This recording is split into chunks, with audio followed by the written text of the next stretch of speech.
Okay, everybody. So welcome to today's special Zoom session with Dr. Kaufman.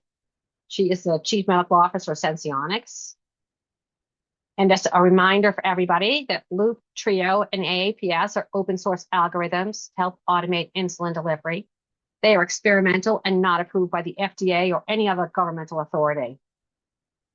This presentation is provided to assist you in making your own decisions in consultation with your healthcare professionals regarding your own diabetes management. You take full responsibility for building and running the system and do so at your own risk.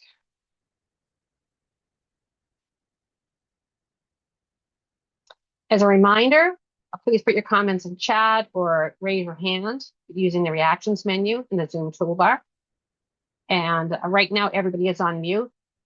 And you can unmute if you get called on to ask a question. Otherwise, let's let Dr. Kaufman go through her discussion. And I think Marion's going to share what the Eversense app looks like. A Trio, Marion? Which Trio you had? So that will be exciting. Right, a lot of us right, yeah. Yeah, I'll show it in Trio, but the interface is identical in Trio or Loop. It's just that it's on my own phone, and I don't want to put it in Loop on my own phone because I don't have a real sensor. And Marion is a looper. So Dr. Kaufman is an American endocrinologist, professor, researcher, and she specializes in diabetes. She's a distinguished professor of Emerita of the Keck School of Medicine and the former division head of the Center of Endocrinology and Metabolism at the Children's Hospital in Los Angeles. She currently serves as the Chief Medical Officer of Senseonics and previously served the role of Chief Medical Officer and VP of Global Clinical Medical and Regulations for Medtronics. She served as a president of the American Association and chaired diabetes education program and to the National Academy of Medicine in 2005. Joining Dr. Kaufman is Marion Barker, who is the community's, I'll say, a big testing expert. She writes loop docs. She has her hands in just about everything open source on the iOS side. And of course, Joanne Milo, the Loop and Learn founder, and she is currently using Eversense with Trio.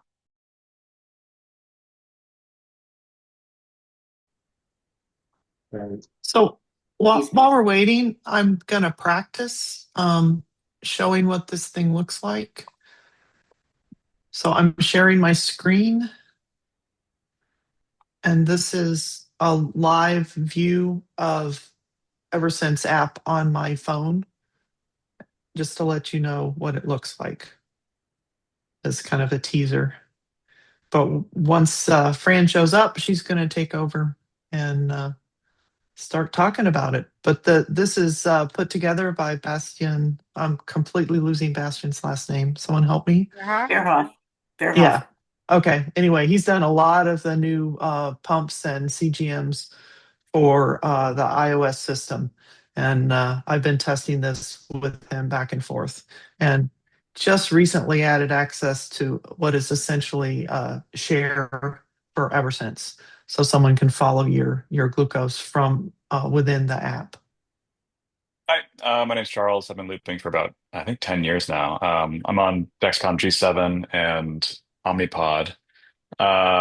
Two questions, if you're willing. One, I've heard anecdotally that compression lows are really no longer a thing with Eversense. I'd love to hear if that's true in practice, and not just sort of like a marketing thing. And then the second question is, uh, with the loop integration, I know it's currently on the like a dev branch. Do we know how stable that really is? It's Is very, there very, very stable. The Okay. reason I have it on a feature branch and loop is it takes multiple approvals and I bump a version number when I pull something into either dev or main. Where when it's in a feature branch, I can say, oh, Bastian made an improvement. Bastian is the person who's doing the Eversense integration. And whenever he adds a new bell or whistle, I do a test and then I push it to the feature branch. So that's basically for my convenience. It's every bit as stable as the released version of Loop. Awesome. Thank you. Okay. I can answer on the compression lows. There are no compression lows. Um, it doesn't work that way. It's embedded. It sits there. It's fine. I happen to have it on an off-label location, and so I would never have a compression. I have it on the top of my thigh, so I don't, and I'm not a stomach sleeper. When I did have it in my arm, that was a little bit of an uncomfortableness to me because I sleep on my side and I didn't like it. Um, and it wasn't a compression low, but there is a capacitive button on top. And if it's covered for a certain period of time, it can shut off the transmitter. And I was doing that. Every time I'd snuggle next to my husband, I would cover it um, and it would I'm shut off. showing, I'm showing what Joanne would do. She'd rest her hand right here, and if you leave your finger or whatever on this little capacitive connection long enough, it shuts this thing down. So But we that's yeah. we I'm not really a hacker, but my husband, I guess, is becoming a hacker, and we developed a way of working around that. So when I rest my arm on my thigh, I don't shut off the transmitter. It's a little bit of a strange hack. They don't seem to want to hear about it, but it works. Um, Then let me just show you some of our data that we have so far with Eversense and Twist. I mean, that's all we've got. We don't really have any data that we are aware of how to pull from loopers, although, we do hear there are some using Eversense. So I can just show you that, we've had a pre-launch kind of event with 12 participants for almost 2 months before we launched with Eversense. And, these are the statistics that they were able to achieve. So most of them were on for about 3 or 4 weeks when I did this data pull with a mean time in range of 78.8%, sensor glucose of 140, time below range of less than 70 of 1.8, time above 188 to 250 was 16, and then time above 250 was 2.8 with a mean CV of 30. That's one of our participants. I don't think you need to see these. And then this is what I will present at ADA. Our first 153 patients when I did the data pull, because you got to do a data pull early enough to get the data and everything set up. So this was about 3-4 weeks ago. So we had 153 individuals. So we had only been commercialized about 6 weeks or so, and we wanted to be sure everybody was beyond 30 days of use. And we had their Eversense time beforehand, and then 30 days or greater after pump pairing. And the mean was 49 days of using Eversense and the Twist algorithm and pump with an AID. And I think you can see how things change from baseline with just Eversense itself, and then going on to the AID with now a mean SG of 145. And our median wear time is how much of the time somebody has a transmitter on. And obviously there's great interest in compliance with or adherence, however you want to say it, of wearing a CGM. So this accounts for 15 minutes a day for charging. And then all the time beyond that, how much of the time people are wearing the transmitter. And then you can see the change in the glucometrics. So the mean time in range was 76% with the AID, from about 65%. And then, kind of meeting all the glucometrics that we talk about so much with an AID system. So that's the data we have. And then I know, Joanne, you sent me quite a number of questions that I'm, ready to answer. If you just want me to go through them or how I can do this, or if there's other questions, I'm more than happy to, answer whatever you guys may have. Any idea how you'd like me to do this? I don't know if you can access it, but you have this wonderful slide on the comparison between ES365, Dexcom, and Abbott, and there's comparative data. I don't know if that's outdated at this point or. You mean from, well, I don't have head to head to head. If that's other than from a really long ago study that Stephen Russell did from, but it was with predicate devices. It was with our 90-day sensor. It was with G5 and, you know, the first real-time Libre. So I don't have that. And the rest is off the IFUs. So, Okay. yeah. We've not done. So do you want me to, these are the questions you sent me, Joanne, do you want me to answer Sure, them? let's look at the actual system now, the 365, the current one, which lasts for 365 days. The questions about the alerts and what you can set. Right. That seems to be significant in the community. Yeah, so you know, we have a long list of things that are in our pipeline to change on the app, on the functionality of the device, on the device itself. I mean, we've got 2 more generations that are in development. So lots going on. We're still kind of a small, scrappy company. We've got about 280 employees. And the engineers, most of them are engineers, and they have you know, a list of what we're working on. And I will admit, we are trying to get to this freedom device of ours, which would be a device that people can wear without a transmitter. And how will we achieve that? So we have to first get to Gemini, which is the sensor we have now. We add a battery, which increases, almost doubles the length of the sensor without really fundamentally changing the diameter. And that will be a battery that will last a year as well. Does not need recharging. It's a fully functional battery. It's made by the company for us that makes all the batteries for all implantable devices. So the FDA feels very comfortable about the battery. Of course, what we have to assure is that the connection between our sensor and that battery works and works for a year. So that's really the main issue. The May I Gemini, ask, what will the user see in the difference if I go through my year and then I go to the Gemini?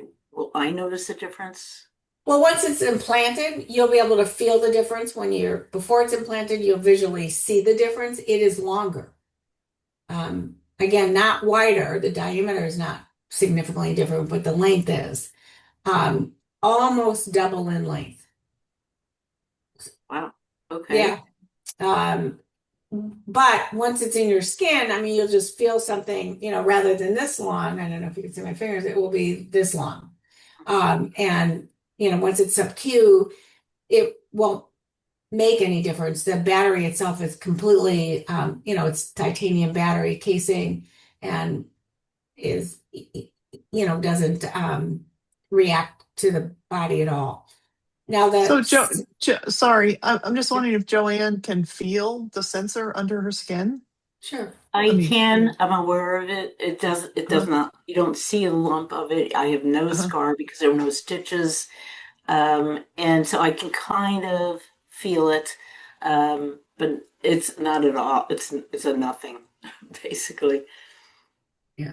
So you'll feel something longer. Actually, we do feel it'll be easier to remove it and certainly find it. Every once in a while, we have somebody who's lost a lot of weight or gained a lot of weight during the year, and it's hard to figure out what the sensor is. This will make it much easier. And of course, with the titanium, we'll be able to detect it easily with a ultrasound. It's actually a magnet can find it as well, not from the titanium, but from the sensor itself. There's a small ferrite component that doesn't get interfered with an MRI. So, and then the sensor itself will be also improved. So we've got the next generations will be our 5th generation sensor itself platform, where we're making some enhancements to, you know, some of the components of the sensor. And then with Gemini, you'll be able to take off the transmitter, scan it. It will backfill for 8 hours. If you leave the transmitter on, you'll have real-time readings like you do now. So it'll be able to be worn two ways. But while the transmitter's off, there will be no alerts. So it will backfill for those 8 hours, mainly to show you what has happened, but certainly not alerting without that transmitter in real time what is happening. So, we're struggling with the marketing message. We're struggling with, who's going to use this, mainly type 2s, we're thinking, who aren't on insulin, but then it's not easy to get the sensor paid for if you're not on insulin. So anyway, but we need this platform to be able to get to freedom.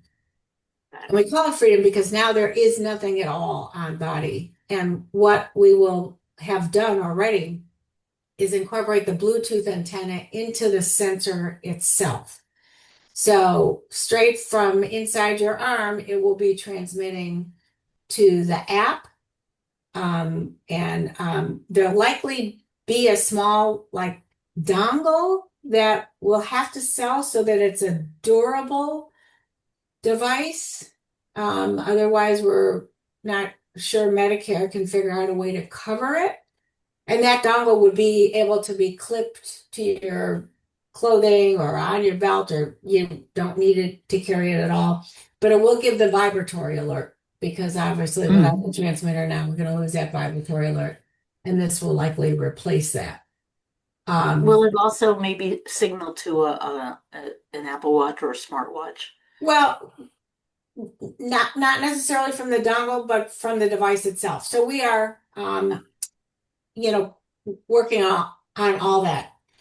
In our pipeline of what all, that we continued enhancements that we want to make, that maybe every week something gets added to that list, are certainly settable alerts by time of day.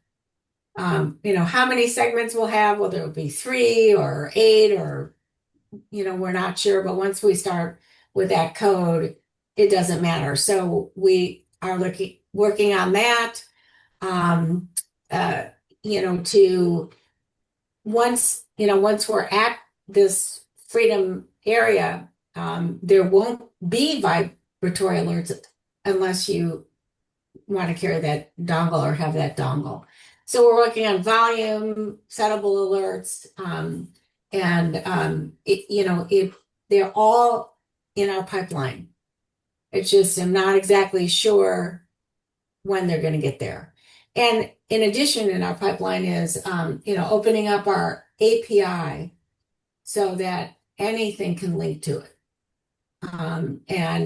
That is in a bigger regulatory environment.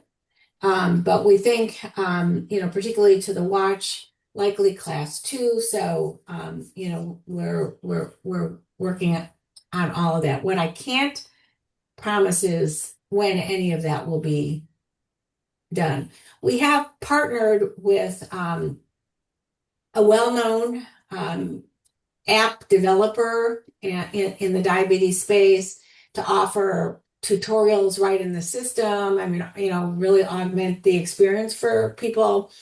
The in our own app, all the menu listings and all of that. So that's in the makings, and that will be in our next release of the app version, but in our next release will not be by time of day.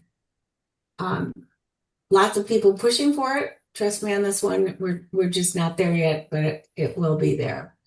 Now, will you be able to turn on, if somebody were to use Twist, could all that data come into our system, or vice versa, all of our data go into theirs? And where we get a little bit differentiated from the other companies is we've got in our app the calibration issue. So it is very unlikely that we will be able to have everything in one or the other app.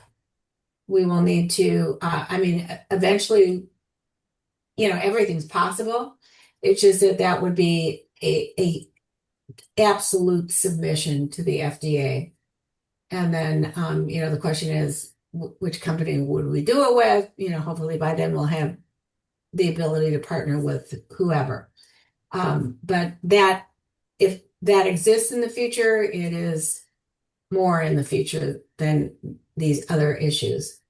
Are those the main questions about communication, Joanne?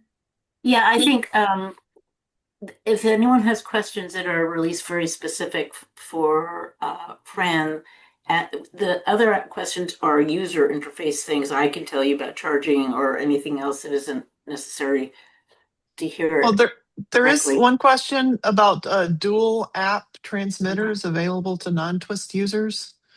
I'm not sure I understand. I mean, is the version that's given to Twist users have dual Bluetooth, or I'm not real sure of that question. Yeah, I'm not sure exactly what. So right now with Twist, you have to have the Eversense app open in the background. Got And it. Okay. And All you right. have to calibrate through the Eversense app, and you can get your alerts through Eversense. You can get your data through Eversense as well. Mhm.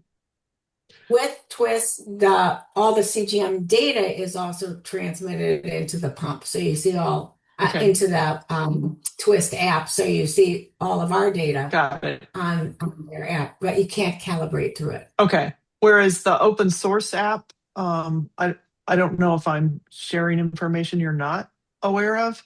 The calibration is within the open source Right. app, and Yes. Yeah. and it hasn't been released yet. Bastion just added this where you can connect to Eversense now, so you can have effectively a follower. So Yeah. yeah, and I have the app open on a phone if you want me to show it, if that would be helpful. Sure, Yeah. I'd love Oh, to. okay. So I, I'm I gonna. have I have seen it, but Okay. So I need you to stop sharing so that I can okay. share. Okay. All right. So I'm sharing, and I'm gonna pull up the mirroring. I also have a adding it, but I don't think that's nearly as important. So this is the Mm, can everyone see the phone? Yes, yes. yeah. So basically this is on a Trio app, because in order to Right. mirror, it has to be in my personal phone, and I personally use Loop. So you get the same thing whether you're using Trio or whether you're using Loop. Mm. You click on to show the Eversense, and you can see when the next calibration is required. So if you are more than 24 hours past a required calibration time, it stops showing you values. So we set up this calibration with a highlight line that stays blue until you're within 24 hours of it expiring, and then it goes orange. And once it's expired, it turns red. So that gives you plenty of time to go down and click calibrate transmitter. So I'm going to click the button, and then there's a dial app. So you do your finger stick and enter whatever the calibration is and say calibrate transmitter. And then you go back to the screen, and it should say calibration is in process, but it's does not seem to be doing it right now. Part of this may be because I'm mirroring the phone and I'm not sure how everything works. But basically, this will say calibration is in progress and wait 15 minutes. So Yep. make sure you leave your transmitter on and don't muck with things. Don't decide, oh, I've calibrated, I'm going to charge. That's probably not a good idea. I mean, it doesn't hurt anything. You just have to do it again later. It won't let you. Yeah. Yeah. Okay. And then you can also look at the calibration history, and you can see the times when so it did not accept that calibration. So because the last time I calibrated was May 7th. And I'm imagining and so you can see I'm kind of, lots of times I just hit 100% because I'm using a sensor that's in a vial of glucose. So Okay. the calibration, and I think this transmitter is configured to not actually pay any attention to the particular one that was sent. It was sent to me by an Senseonics engineer, so it's not exactly what you get off if you have a real one. The other thing is you can. This is brand new. You can log in and set it up so that you can share. This is not in the release code yet.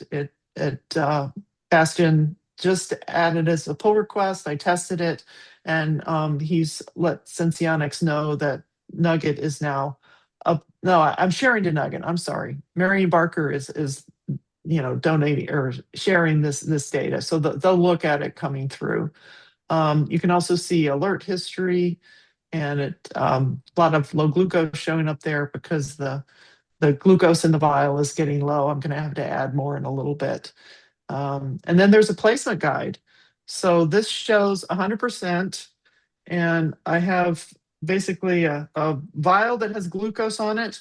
I'm about to take the vial off, and you can see there's no signal. And then I'm going to slowly slide the vial across the back of the transmitter. You can see I'm starting to get signal. So when you're adjusting this over your skin, it's very responsive. That was a bug earlier where it wasn't updating rapidly, and now it is. So now I've got the vial taped to the back of the sensor again, and I can put it in my little spy belt so it stays at body temperature, because it gets quite upset when the sensor is not at the correct temperature. And that was a question that was asked earlier. That reminds me, this will go back to Fran to answer this. Someone was talking about being in an environment where the transmitter itself was getting hot or cold. And is there a problem with that? So did you hear the question was, if you're in an environment that's very hot or very cold, is there a problem with the transmitter getting hot or cold? So usually if there's, the transmitter is looking at its own temperature, and obviously it is in direct sunlight, it can get a little overheated, and it will alert that it is. And if you just cover it and, get out of the direct sunlight on it, it recovers quite easily. And in the cold, it's kind of the same issue, where is if you just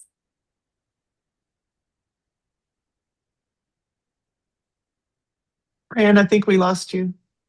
We stopped hearing you. It's probably very similar to blood glucose meters. Yeah. If you have it in your car and it gets hot, you just can't do anything with it. If it's cold, you have to wait and warm it up. I think that's probably pretty much the same response. The question that Phil asked about the approximate distance,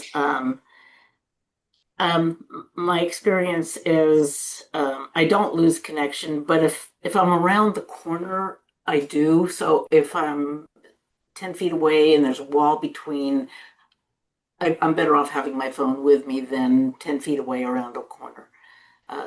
But if I can if you I hear me go now? back, Yeah, I mean, it is very similar to other devices that, get the temperature. I think we all face this with the meters in the past, and, protecting your insulin vials. Usually it's okay because it's going to, for the most part, be whatever your body temperature is.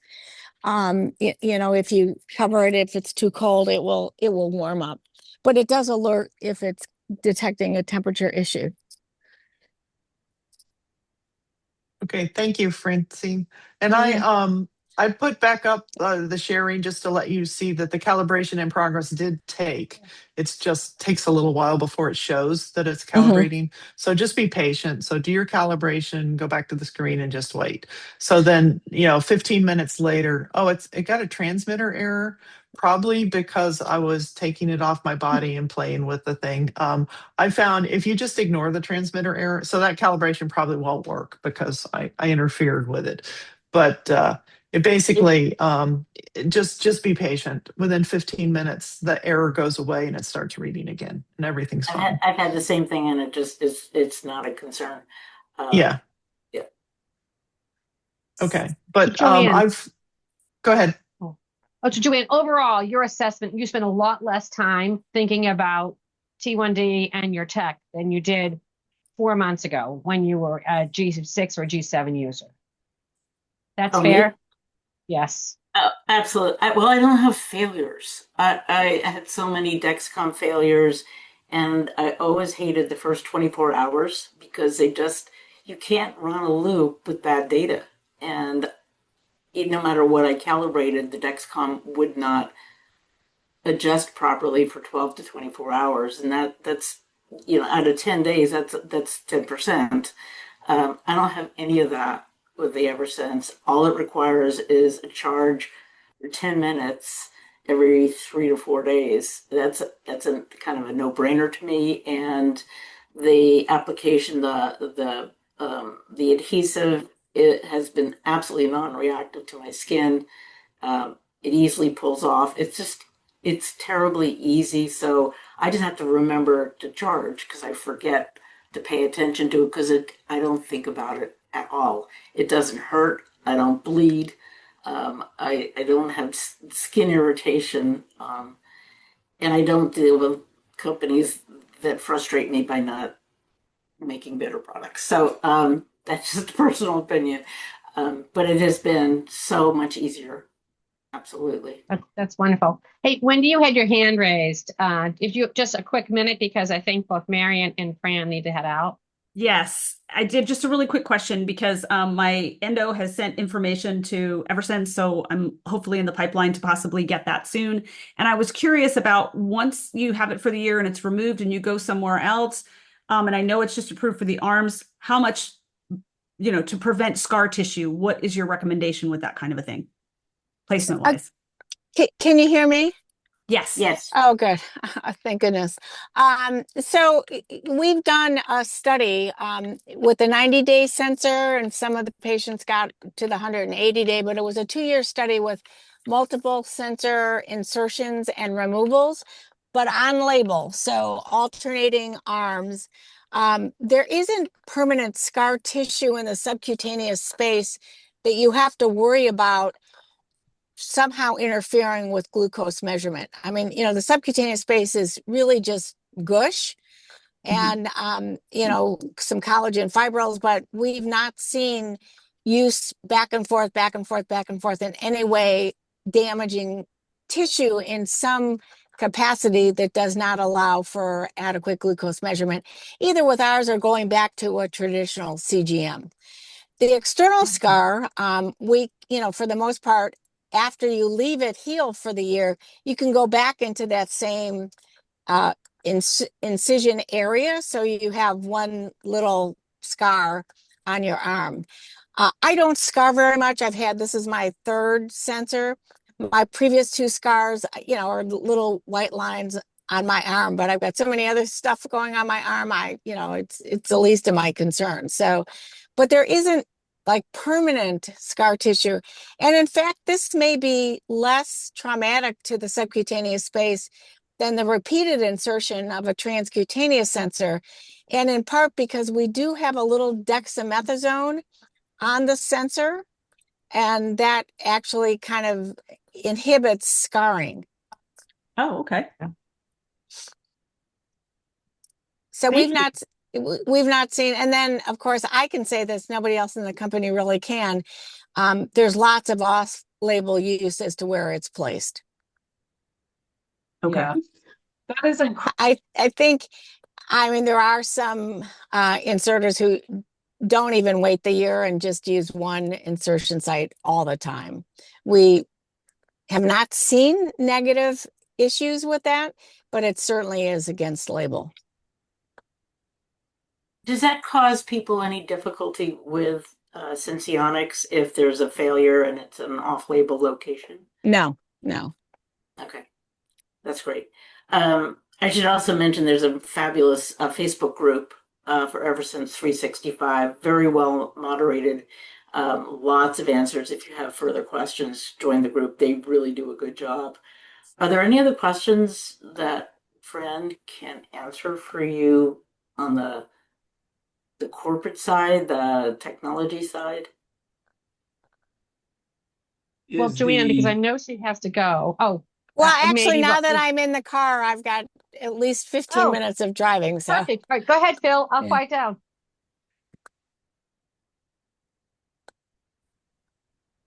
The direct Oh, he transmitting froze. sensor, is that expected to have the same distance range as the current setup, or is it going to be lower powered? No, we're working on the distance. So, I can't quote anything now because Mhm. we're not at final product. We are in animal studies, and hopefully, by end of year we'll be in humans. But we realize that it has to be some distance, otherwise it's not going to be a viable device. So we're working on that. And of course, that little dongle thing will be able to augment the distance. So if you have that, near you, it will make a big difference as well. And how frequently does the current system transmit data? Is it a once every 5 minutes, or is it in Yeah. constant contact? No, it's 5 minutes. So 5 minutes. exactly how the sensor works. So every 5 minutes, the LEDs are turned on and they light up the indicator molecule in the the membrane of the sensor itself that is reversibly binding glucose. And when it does, it indicator molecule fluoresces. So they turn on every 5 minutes. We've not seen a failure with them turning on. Let me rephrase that. It's not like there's an issue with the every 5 minutes. When that's working or not working, and when that doesn't work, the sensor doesn't work. So, that's a really low failure rate issue for us. And then the photodiodes pick up how much fluorescence there is. All that raw signal is sent to the transmitter. Now, all this will be done in the app itself on the phone, and then stored in the cloud. So it calculates the glucose value from that through the algorithm, and then transmits it to the app. Did that make sense? Yep. Okay. And with the current system, can the transmitter be worn while swimming, or does it need to be removed? No, it can be worn while swimming. It's got that, 30 minutes at 1 meter. I Okay. don't really know how to calculate 1 meter in the water, but, and I don't know whether that's, 30 minutes at 1 meter, I think means that you're not coming out for air for 30 minutes, which seems a little severe, but something like that. So yeah, it is water resistant and, able to swim, shower, bathe, sit in a hot tub. I never take mine off for showers. It just isn't a thing. So it's on. Some people charge it while they're in their shower. I don't charge. I charge every 3.5 days. Yeah, I charge every day in the shower. It's what's convenient. It's a very fast charge. It's a 10-minute charge. Yeah. And by the way, there are two adhesives that you can use. One is a little more aerated, like Hypofix. It has a more aerated cloth feel, and then the other is I don't even know how you describe it. It's a clear cover, and I've used both, and they both work, and they cause literally no irritation. And when I remove it, I've had difficulties with the Dexcom G7 just tearing my skin. I have none of that with any of the adhesive tapes. Yeah, Well, that's amazing. it's a silicone-based adhesive, and it really is. Our skin reaction rate in our massive database, which is tens of thousands of sensors at this point, is about 1%. So, Fran, can I ask a question about children? Sure. What's the timeline to make it available to those under 18? Or is there one? So not under 8 for sure at this point. We don't have a timeline. We're timeline more to 12 or 14 and above. And that will be once we get freedom. I hate to say that. Okay. I can tell you, there is off-label use, particularly in Spain. I'm not exactly sure why the Spanish like it in children more than others, but not much below the age of 12. It's just what I was going to ask. He's getting ready to turn 16. And so I'm counting down the 2 years, but it's nice to hear you say there's some off-label use. And we did do a study a long time ago with a Canadian investigator, and there was, essentially like one would expect and have seen with the other devices, a minimal difference between adolescents, and part of it's just they've got more glycemic variability, so it's hard for all the sensors to keep up. So the MARD's usually a little bit higher. So makes me think about does activity cause any anomalies? Like if you have a very active person wearing it, do y'all see any anomalies with that, or because of that can be potentially attributed to that? Right. So we did do an exercise activity with the 90-day sensor for the FDA, and very minimal change in MARD. And then there was a study done by one of the Dutch investigators in Europe, and they compared it to Libre, and it performed better than Libre during exercise. I've been wearing it during exercise, and it's actually never been an issue in any way. So I guess one last question, if you wouldn't mind. Miroslava, one of our admins, lives in Slovakia, and she had a question about availability in places like Poland, whether if it's not available in country, can they travel to another country and get it implanted and then go back home? Have you Well, the problem heard of is anything like that? the app's not supported in a country where we're not there commercially. So Got it. yeah, that's the problem. A question also about Canada. So I see that. Yeah, it's the same thing with Canada. Same thing. Okay. So it's somewhat geofenced? Yeah, which is a particularly big requirement in Europe with data security. They're even more, on top of data security than we are. And we've got a geofence by country and region. So what does that mean for traveling purposes then? No, because it's your app. You Okay. got the American. Yeah, it doesn't matter for travel. So what, you have to install it on your phone before you leave. If your phone gets stolen, what happens? Well, yeah, I don't know. Okay. All right. Yeah, not trying to put you on the spot, just trying to think it through. Yeah, me too. I've traveled a lot with mine, and of course, my biggest question between which is more important, my passport or my phone to get stolen or lost, and it's a toss-up. But yeah, I don't know. I can find out the answer to that question. I would think. Then maybe you do what we do: use a VPN, and with the Yeah. and so you can bypass the geofence. Yeah, and when we've studied that for purpose of the G7, I'm just trying to understand whether that would be something that would be required in this case or not. Okay. Yeah, I don't know, but I can find out. That'd be fantastic. Thank you. Okay. I have another quick question regarding insurance. Is it widely covered, the 365, as well as the insertion? Is it through DME or farm? It's through DME, I'm assuming, Right. TRICARE. So. Well, actually, some of the commercial plans have moved to what's known as a bundled pay, which is how Medicare pays for it. So it is bought by the provider who's going to insert it.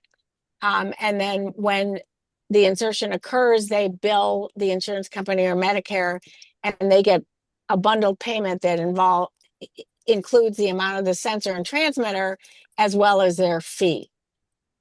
Is that how it works with TRICARE then? Yeah, I'm pretty sure that's how it works with TRICARE. And then for other commercial insurance, it is a lot of them are DME. If someone is traveling and they lose their transmitter, we will send them another one. You sent another one. Yeah. And then you have to relink it. which is easy. Actually. Yeah, which is easy. It's just, Yeah. it walks you through it on the app itself. This is a more strategic question. Are you connecting to more pumps or pumps interested in connecting with Eversense? We are, Joanne, what a dance this can be. Um, I can tell you that certainly everybody wants to connect by the time we have no transmitter and nothing on body. Lots of conversations at every meeting and in between about where we are in everybody's pipeline and what our pipeline's looking at. When this concept of interoperability was first developed, I think everybody thought, oh, you got a menu, you can just pick and magically at the end pay up and it will all work as a coordinated meal. That is not the case. I mean, it really does take work on everybody's side. So it's just a question of, getting in line with everybody's priorities. But there's no doubt, I think, the pump companies want to link with everybody. The sensors want to link with everybody. And, we certainly want to link with everybody we can. And another question about providers and who can insert. What is that process, and are you expanding that network? Yeah, so we have a network that we actually employ as contractors of mainly nurse practitioners and PAs who do procedures all the time. And it turns out they're easier to intuitively understand how to do this procedure because they're proceduralists. I mean, most endocrinologists, until this came along, I hadn't put on a pair of sterile gloves since medical school. Or I guess since my internship and residency. So a lot of endocrinologists don't want to do it. Many have learned and are doing it, but we've augmented the network with this group of PAs and NPs who are proceduralists doing procedures, most of the day, and they do a great job. And we're expanding that. We've got right now maybe about 90 of them across the country, and the goal is to have hundreds. I went to a med spa and it was like a nurse practitioner that normally does testosterone pellets, and she did great. She was fine. Yeah. No, they do great. I will admit, it's still a procedure. There's a few days, at least 3 to 5 days of being careful after the procedure that the steri strips stay on, that there's, no infection, that you're not soaking in a hot tub or getting that bandage too wet. And we do have a 0.3% infection rate with both, across both procedures. And a lot of them, we investigate each one. Most of them can be treated with a short course of oral antibiotics. However, occasionally we've got to remove the sensor, if it really is infected. And why do somebody get infected and, 99.7% don't? We really look into it. A lot of it has got to do with how vigilant somebody is for at least that first 24 hours to not oversaturate that pad. With water or other things. And, we've seen people go directly from the insertion to a hot tub. And, the bandages fall off and the sensor falls out. So it does require a couple days of care. I've been through it twice. The insertion didn't hurt. The only thing that hurt was the little sting of the lidocaine. The rest of it was totally painless, and the recovery for 2 to 5 days was painless. And yeah, I followed instructions. I did not go into a hot tub. That would be just plain stupid. So, follow common sense. If you open the skin, you want to take care of that. But it's been absolutely not an issue at all. Yeah, and once the skin's closed, I mean, it's pretty. Whoa, sorry, I'm trying to change lanes on one of our freeways in LA.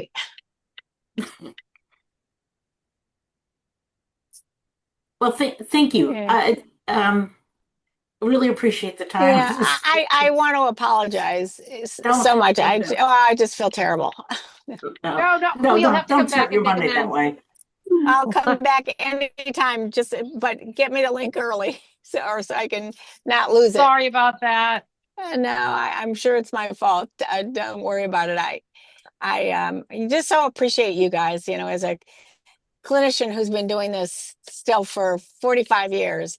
It's, you are the motivation for all of us. No matter what role we've got, you're, striving for excellence, and for all of us to strive for the same. It does really make a difference. So I hope you appreciate the role you guys have all played. Oh gosh, thank you so much. There are two more questions. I'll send them to you, and then we'll include them in our follow-up. Well, no, I'm still not there, so I could answer quickly. Oh, here we go. Unless you got. Go ahead, Joanne. What are those? Okay, from Dan. Are you saying GDPR requires geofencing, or that Senseonics chose geofencing as one way to reduce compliance risk? I don't know if I can answer that. Okay. But if you send that to me, I will get the answer. Okay.